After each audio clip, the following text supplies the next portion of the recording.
Hello students, welcome to Vidya Assam. আজি মই লৈ আহিছোঁ ক্লাছ 10ৰ যোৱা বছৰ যোৰহাট জিলাৰ ফাৰ্ষ্ট ইউনিট টেষ্টত অহা সমাজ বিজ্ঞানৰ কুৱেশ্যন পেপাৰখনৰ অলপমান কুৱেশ্যনৰ আলোচনা। মই অকল এই ভিডিঅ'টোত MCQ কুৱেশ্যনছখিনিকেই টাৰ্গেট কৰিম। পলম নকৰি ফাৰ্ষ্ট কুৱেশ্যনটো হ'ল তলৰ কোনখন কাকতত বঙালী নাৰী ইংৰাজৰ কাৰণে সকলোতকৈ দুৰ্দম আৰু বিপদজনক বুলি প্ৰকাশ পাইছিলে। মানে which of the following newspaper reported Bengali women are the most dangerous antagonist of the English? গতিকে কোনখন কাকতত প্ৰকাশ পাইছিলে তাৰ সঠিক উত্তৰটো হ'ব দ্য বেংগলী। এই কাকতখনতেই বঙালী নাৰী ইংৰাজৰ কাৰণে মানে ডেঞ্জাৰাছ এনেকুৱা বুলি প্ৰকাশ পাইছিলে। আৰু এই কাকতখন কেতিয়া প্ৰকাশিত হৈছিলে? 1862ত হৈছিলে আৰু কলকাতাৰ পৰা এখন প্ৰকাশিত হৈছিলে, কলকাতা। আজিকালি কলকাতা বুলি কয়, আগতে কলকাতা বুলি কৈছিলে। ফাৰ্ষ্ট যিটো কুৱেশ্যন আছে সেই কুৱেশ্যনটোৰ আনচাৰ হ'ব অপশ্যন কুৱেশ্যন নম্বৰ 1টোৰ ডি। আছে 1ৰ ডি, চৰি 1ৰ চি, ডি নহয় দেই, 1ৰ চি, দ্য বেংগলী। আৰু এইটো কলকাতাৰ পৰা প্ৰকাশ পাইছিলে। ছেকেণ্ড কুৱেশ্যনটোলৈ আমি আগবাঢ়িম। আমাক দুটা ষ্টেটমেণ্ট দি দিছে। এটা ষ্টেটমেণ্ট হ'ল এজাৰ্চন, এটা হ'ল তাৰ কাৰণ, ৰিজন। আমাক ফাৰ্ষ্ট যিটো ষ্টেটমেণ্ট দিছে সেইটো হ'ল the responsibility of governing Bengal under the regulation act was entrusted to a lieutenant governor. মানে নিয়ন্ত্ৰণকাৰী আইনৰ দ্বাৰা বংগ প্ৰদেশৰ শাসনৰ দায়িত্ব এগৰাকী লেফটেনেণ্ট গভৰ্ণৰৰ হাতত অৰ্পণ কৰা হয়, এনেকে দিছে। আৰু চোৱা, যিখন নিয়ন্ত্ৰণকাৰী আইনৰ কথা ইয়াত উল্লেখ কৰিছে, নিয়ন্ত্ৰণকাৰী যিখন আইন তাক আমি ইংলিছত কি বুলি কওঁ? Regulating act.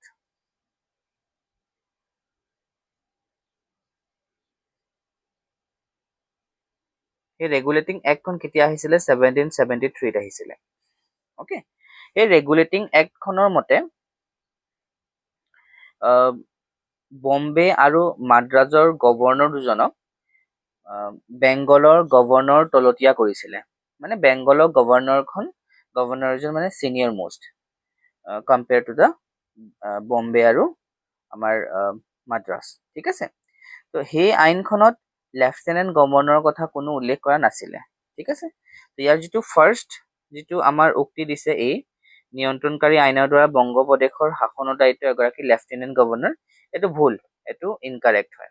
ঠিক আছে, এইটো ইনকাৰেক্ট, এইটো ভুল। তাৰ কাৰণো আমাক এটা দি দিছে, the area under the governor of Fort William had became vast. আমাক কৈছে যে ফৰ্ট উইলিয়ামৰ গভৰ্ণৰ জেনেৰেল গৰাকীৰ যিটো শাসনৰ কৰ্তৃত্ব, যিটো তেওঁ ৰেছপনচিবিলিটি দিছিলে, দায়িত্ব দিছিলে, সেইটো বহুত ডাঙৰ আছিলে। এই ষ্টেটমেণ্টটো সঁচা হয়, কাৰণ ফৰ্ট উইলিয়ামৰ যিজন গভৰ্ণৰ হয় তেখেতৰ দায়িত্ব বহুত বেছি আছিলে। এইটো একদম কাৰেক্ট হয়, কিন্তু ই কাৰেক্ট এক্সপ্লেনেশ্যন নহয়, কিন্তু অকল এই ষ্টেটমেণ্টটোহে ট্ৰু। ঠিক আছে, তো মানে ইয়াত এই অপশ্যনটো কাৰেক্ট, এই অপশ্যনটো ইনকাৰেক্ট হয়, আৰু আৰ অপশ্যনটো কাৰেক্ট হয়, কিন্তু আৰটো ট্ৰু এক্সপ্লেনেশ্যন নহয়, সঠিক ব্যাখ্যা নহয়। ঠিক আছে, ইয়াত অকল আমাৰ অপশ্যন বিটোহে কাৰেক্ট হ'ব। Assertion A is false, reason R is true. উক্তি এইটো অশুদ্ধ, যুক্তি আৰটো শুদ্ধ। ঠিক আছে, তো কুৱেশ্যন নম্বৰ 2ৰ কাৰেক্ট আনচাৰ বি। এতিয়া আমি 3লে মুভ কৰিম।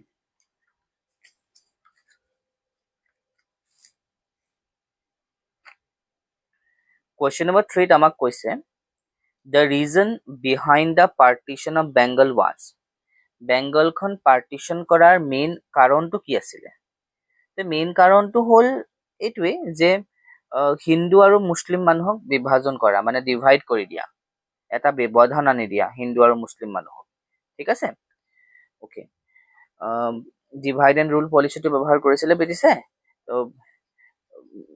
লগতে strengthen the British empire in India, ভাৰতবৰ্ষত ব্ৰিটিছ শাসন ব্যৱস্থাটো শক্তিশালী কৰাটো মানে এটা তেওঁলোকৰ মটিভ আছিলে। ঠিক আছে, ইয়াৰ কাৰেক্ট আনচাৰ দুটা হ'ব, এটা হ'ব ডিভাইড হিন্দু এণ্ড মুছলিম হ'ব, 2টো আৰু strengthen the British Empire in India, মানে ভাৰতবৰ্ষত ব্ৰিটিছ শাসন ব্যৱস্থা শক্তিশালী কৰা।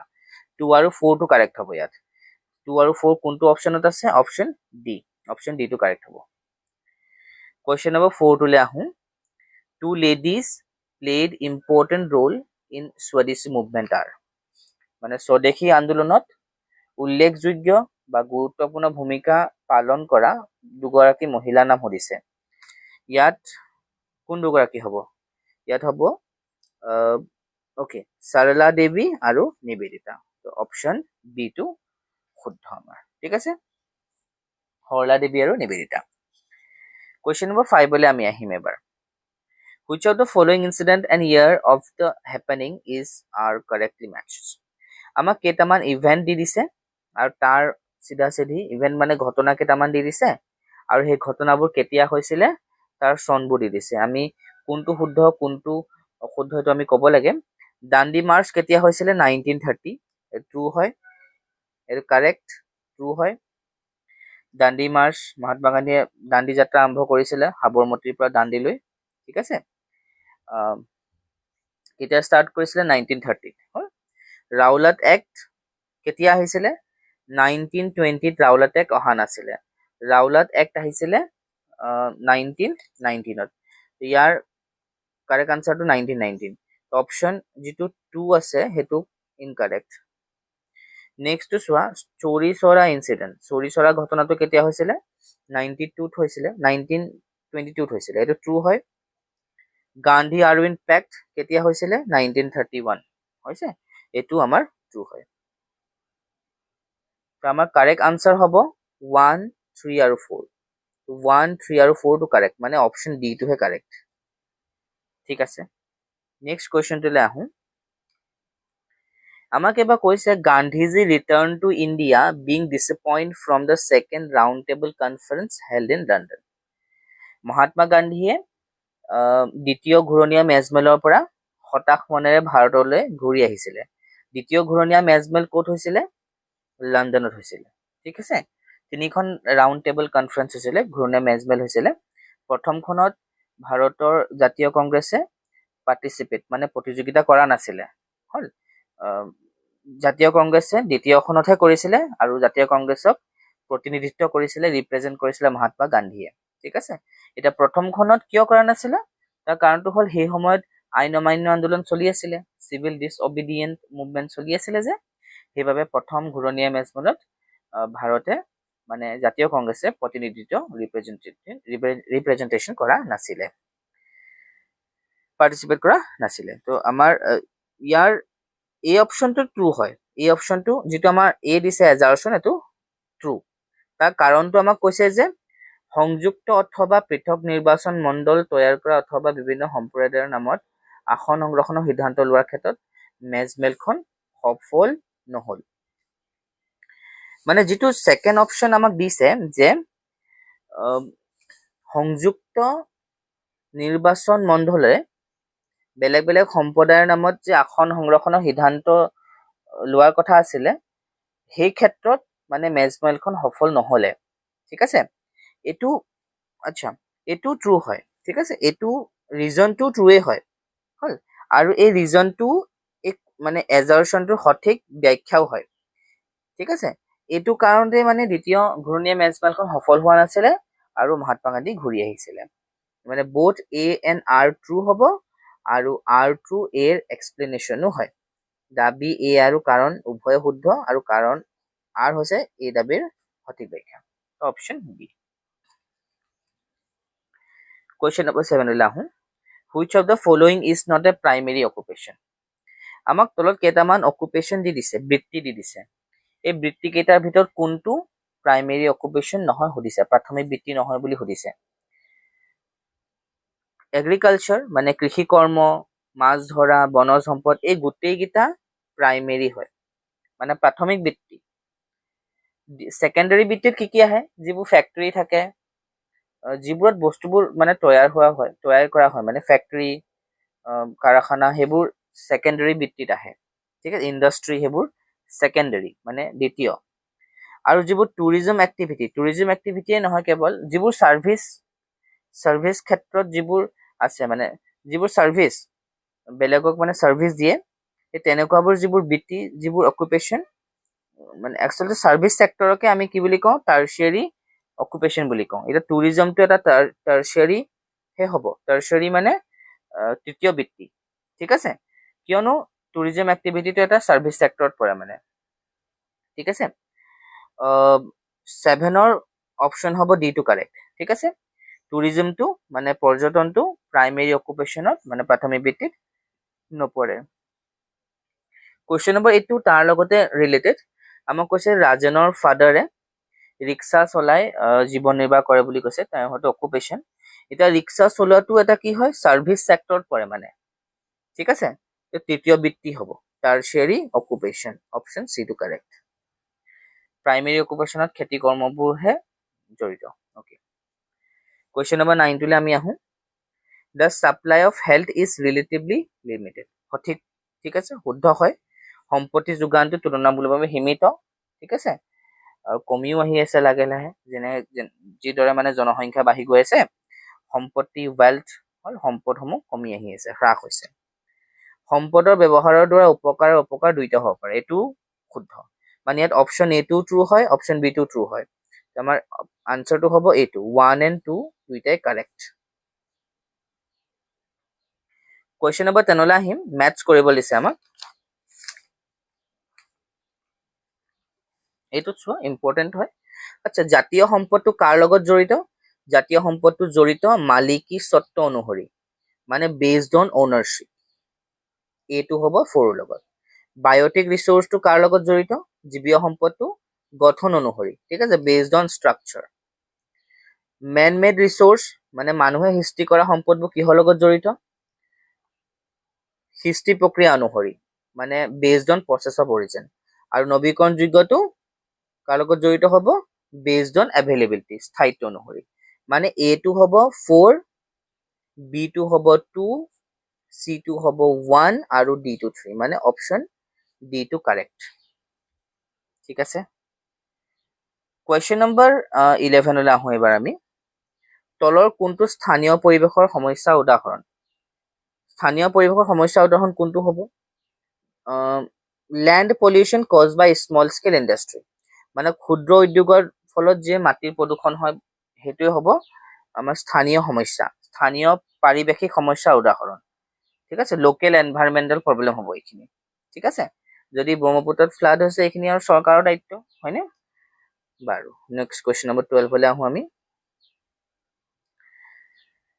জলমণ্ডলৰ অৱস্থাৰ পৰিৱৰ্তন নিৰ্ভৰ কৰে হাইড্ৰস্ফিয়াৰত যে চেঞ্জ হয়, the status and changes in the hydrosphere, এইটো কিহৰ ওপৰত নিৰ্ভৰ কৰে? লাইথস্ফিয়াৰ ওপৰতো কৰে, ট্ৰু, সঁচা, সত্য। এটমস্ফিয়াৰ ওপৰতো কৰে, সত্য। বায়ুস্ফিয়াৰতো কৰে, সত্য। মানে এই তিনিওটা মণ্ডলৰ ওপৰত, স্থলমণ্ডল, জলমণ্ডল আৰু স্থলমণ্ডল, বায়ুমণ্ডল আৰু জীৱমণ্ডল, এই তিনিওটা মণ্ডলৰ ওপৰতে জলমণ্ডলৰ অৱস্থাটোৰ আৰু পৰিৱৰ্তনবোৰ নিৰ্ভৰ কৰে, মানে ওপৰৰ আটাইকেইটা হ'ব আমাৰ। গভৰ্ণমেণ্ট অফ ইণ্ডিয়া এক্ট 1935, 1935ত গভৰ্ণমেণ্ট অফ ইণ্ডিয়া এক্ট আহিছিলে, মানে ভাৰত চৰকাৰ আইন। আচ্ছা, এই আইনখনে কি কি কৰিছিলে বুলি কৈছে? Introduce federal system in India, ভাৰতবৰ্ষত যুক্তৰাষ্ট্ৰীয় ব্যৱস্থা প্ৰৱৰ্তন কৰিছিলে, সত্য, true. Introduce A parliamentary form of government in a limited form of pre independence India, এইটোও ট্ৰু হয়। মানে ভাৰত চৰকাৰ আইনখনে যুক্তৰাষ্ট্ৰীয় ব্যৱস্থাটো প্ৰৱৰ্তন কৰিছিলে, ইয়াৰ লগতে সীমিত ৰূপত পৰাধীন ভাৰতবৰ্ষত সংসদীয় পদ্ধতি চৰকাৰো আৰম্ভ কৰিছিলে, মানে দুয়োটাই শুদ্ধ, both 1 আৰু 2 কাৰেক্ট। 14 আহোঁ এইবাৰ। আমাক সুধিছে, উক্তিটো আমাক দি দিছে ভাৰত এখন গণতান্ত্ৰিক দেশ, কোনো ডাউট নাই, ট্ৰু, সত্য। ইয়াৰ কাৰণটো আমাক দিছে, কাৰণটো কিয় যে ভাৰতখন গণতান্ত্ৰিক দেশ কিয় হয় তাৰ কাৰণটো আমাক দি দিছে। এখন গণতান্ত্ৰিক দেশৰ ৰাষ্ট্ৰ প্ৰধানজনে বংশানুক্ৰমিক নহয়, এইটো ট্ৰু হয়, ঠিক আছে। এখন গণতান্ত্ৰিক দেশত ৰাষ্ট্ৰপ্ৰধানজন হেৰিডিটেৰী নহয়, মানে যেনেকে আগতে মনাৰ্কিয়েল যিবোৰ ফৰ্ম অফ গভৰ্ণমেণ্ট থাকে, য'ত ৰাজতন্ত্ৰ থাকে, ৰজাই শাসন কৰে, তাত এজন ৰজাৰ পিছতে তেওঁৰ পিতেকজন, চবতকে ডাঙৰ পিতেকজনে কি হয়? ল'ৰাজনে কিং হয়, ৰজা হয় ন, মানে বংশানুক্ৰমিক হয়। কিন্তু গণতান্ত্ৰিক শাসনত মানে দেশৰ যিজন ৰাষ্ট্ৰপ্ৰধান মুৰব্বী প্ৰধানমন্ত্ৰী হ'ব পাৰে ৰাষ্ট্ৰপতি হ'ব পাৰে তেখেত মানে বংশানুক্ৰমিক নহয় মানে তেখেতৰ পিছত তেখেতৰ পিতেক মানে প্ৰেচিডেণ্ট বা প্ৰাইম মিনিষ্টাৰ হৈ নাযায় এইটো ট্ৰু ঠিক আছে কিন্তু এই উক্তিটোৰ মানে এই এজাৰশ্যনটোৰ ই কাৰেক্ট এক্সপ্লেনেশ্যন নহয় আনকি দুইটাই শুদ্ধ ভাৰত এখন গণতান্ত্ৰিক দেশ এইটো শুদ্ধ হয় এখন গণতান্ত্ৰিক দেশত ৰাষ্ট্ৰপ্ৰধানজন বংশানুক্ৰমিক নহয় এইটো শুদ্ধ হয় কিন্তু আৰটো এৰ কাৰেক্ট এক্সপ্লেনেশ্যন নহয় সঠিক ব্যাখ্যা নহয় মানে ইয়াত আনসাৰটো হ'ব উক্তি এ আৰু যুক্তি আৰ উভয়ে শুদ্ধ মানে এজাৰশ্যন আৰু ৰিজন দুইটাই কাৰেক্ট কিন্তু ৰিজনটো কাৰেক্ট এক্সপ্লেনেশ্যন নহয় ডি অপশ্যনটো কাৰেক্ট এইবাৰ কুৱেশ্যন নম্বৰ 15 লৈ আহিম ৰাজেন্দ্ৰ প্ৰসাদ কোন আছিলে আস্থানি মিলাবলৈ কৈছে ৰাজেন্দ্ৰ প্ৰসাদ আছিলে ওকে পাৰ্মানেণ্ট প্ৰেচিডেণ্ট আছিলে ন মানে সংবিধান সভাৰ স্থায়ী সভাপতি আছিলে সংবিধান সভাৰ অস্থায়ী সভাপতি কোন আছিলে এইজন ডক্টৰ সচ্চিদানন্দ সিনহা আচ্ছা প্ৰথম সংবিধান সভা কেতিয়া বহিছিলে 9 ডিচেম্বৰ 1946ত বহিছিলে ঠিক আছে আৰু এই সংবিধান সভাৰ প্ৰথম অস্থায়ী সভাপতি আছিলে ডক্টৰ সচ্চিদানন্দ সিনহা তাৰ পিছতে স্থায়ী সভাপতি নিৰ্বাচিত কৰা হ'ল আৰু ৰাজেন্দ্ৰ প্ৰসাদ আছিলে সংবিধান সভাৰ পাৰ্মানেণ্ট প্ৰেচিডেণ্ট ওকে এটা সচ্চিদানন্দ সিনহাৰটো মই ক'লোৱে হয়নে প্ৰেচিডেণ্ট আছিলে ফাৰ্ষ্ট সিটিং মানে প্ৰথম কনষ্টিটিউশ্যন এছেম্বলিখনৰ প্ৰথম যিখন সভা বহিছিলে তাৰ প্ৰেচিডেণ্ট আছিলে মানে ডি টুৰ বি হ'ব 1 টুৰ হ'ব বি বি আৰ আম্বেদকাৰ কোন আছিলে ড্ৰাফটিং কমিটিৰ প্ৰেচিডেণ্ট খচৰা কমিটিৰ সভাপতি জৱাহৰলাল নেহৰু কোন আছিলে অবজেক্টিভ ৰেজলিউশ্যন তেখেতে আনিছিলে মানে আমি আনসাৰ পালো 1 টুৰ বি পালো ন 1 টুৰ বি ওকে ডি টুৰ আমি পালো 2 টুৰ আমি পালো ডি 2 টুৰ আমি ডি পালো 1 টুৰ বি আকৌ 3 টুৰ পালো আমি এ 3 টুৰ এ আৰু 4 টুৰ আমি পালো C option D too correct ইয়াৰ পিছত আগবাঢ়িম অলপ আগলৈ তাৰ নেক্সট কুৱেশ্যনটো চোৱা কেবিনেট মিছন ভাৰতলৈ আহিছিলে আমাক দুটা অপশ্যন দি দিছে কাৰেক্ট হয় নহয় আমি ক'ব লাগে স্বাধীন ভাৰতৰ সংবিধান প্ৰণয়নৰ বাবে প্ৰয়োজনীয় ব্যৱস্থা গ্ৰহণ কৰিবলৈ ট্ৰু হয় মানে নেচেচাৰী ষ্টেপ ল'বৰ কাৰণে স্বাধীন ভাৰতত মানে ভাৰতখন কেনেদৰে স্বাধীন কৰা হ'ব ঠিক আছে সেই বিষয়ে প্ৰয়োজনীয় পদক্ষেপ ল'বৰ কাৰণে কেবিনেট মিছন ভাৰতলৈ আহিছিলে কেবিনেট মিছনত 3জন সদস্য আছিলে হল 1946ত আছিলে হলে ওকে তাৰপিছত সেকেন্ডটো কৈছে ভাৰতলৈ ক্ষমতা হস্তান্তৰকৰণৰ বাবে পথ প্ৰদৰ্শন কৰা এইটো কেবিনেট মিছনৰ এটা লক্ষ্য আছিলে মানে to guide the transfer of power to India দুইটাই কাৰেক্ট হয় কেবিনেট মিছন ভাৰতলৈ অহাৰ দুইটাই কাৰেক্ট মানে both 1 and 2 are correct question number 17 লৈ এবাৰ আমি আহিম তলৰ কোনটো কেন্দ্ৰীয় বেংকৰ কাৰ্যাৱলী বুলি আমাক সুধিছে কেন্দ্ৰীয় বেংকে কি কাম কৰিব পেপাৰ কাৰেন্সিটো ইস্যু কৰে ট্ৰু হয় চৰকাৰৰ বেংক হয় ট্ৰু হয়নে banker of the government true হয় গ্ৰান্টিং লোনছ টু দ্য কাষ্টমাৰ এইটো ট্ৰু নহয় কাষ্টমাৰ সকলক লোন নিদিয়ে সেইটো বাণিজ্যিক বেংকসমূহে কৰে ঠিক আছে যিবোৰ কমাৰ্চিয়েল বেংক আছে যেনেকৈ state bank of India central bank of India হয়নে এই বেংকসমূহেহে কাষ্টমাৰক লোন দিয়ে চেণ্ট্ৰেল বেংকে নিদিয়ে হয় মানে ৰিজাৰ্ভ বেংকে নিদিয়ে ভাৰতৰ যিটো চেণ্ট্ৰেল বেংক তাক ৰিজাৰ্ভ বেংক বুলি কোৱা হয় বেংকাৰ্ছ টু দ্য বেংক বেংকসমূহৰ বেংক হয় এইটো ট্ৰু মানে 1 2 আৰু 4 টো কাৰেক্ট 1 টো কাৰেক্ট 2 টো কাৰেক্ট আৰু 4 টো হ'ব 1 2 আৰু 4 ইয়াত ভুল কৰি থৈছে 1 এটো 2 হ'ব লাগিছিল অপশ্যন 1 হ'ব 2 হ'ব আৰু 4 কুৱেশ্যনটো অকমান মিষ্টেক হৈ আছে question number 18 লৈ আহিম এবাৰ আমাক কৈছে in 1975 regional rural banks were established in India ভাৰতত 1975ত আঞ্চলিক গ্ৰাম্য বেংকসমূহ স্থাপন কৰিছিলে এতিয়া স্থাপন কৰা হৈছিলে এইটো ট্ৰু হয় এই এজাৰশ্যনটো ট্ৰু ইয়াৰ কাৰণটো দিছে যে কিয় স্থাপন কৰিছিল তাৰ কাৰণটো দি দিছে সুদখোৰ মহাজনৰ পৰা দৰিদ্ৰ জনতাক ৰক্ষা কৰিবলৈ এইটো সঠিক ব্যাখ্যা হয় যে যিবোৰ মানি সুদখোৰ যিবোৰ মহাজন আছিলে তেওঁলোকে কি কৰিছিলে, পইচা ধাৰলৈ দিয়ে, তাৰ বিনিময়ত বহুত সুদ লয়, বহুত বেছিকে সুদ লয়, হয়নে?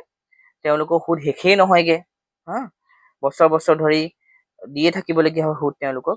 যিবোৰ মানি লেণ্ডাৰ বহুত মানে উৎপন্ন হৈ গৈছিলে সেই সময়ত, ঠিক আছে, বিশেষকৈ বেংগলত। সেই মানি লেণ্ডাৰ সমূহৰ পৰা দুখীয়া মানুহবোৰক মানে ৰক্ষা কৰিবৰ কাৰণে 1975ত ৰুৰেল বেংকসমূহ স্থাপন কৰা হৈছিলে।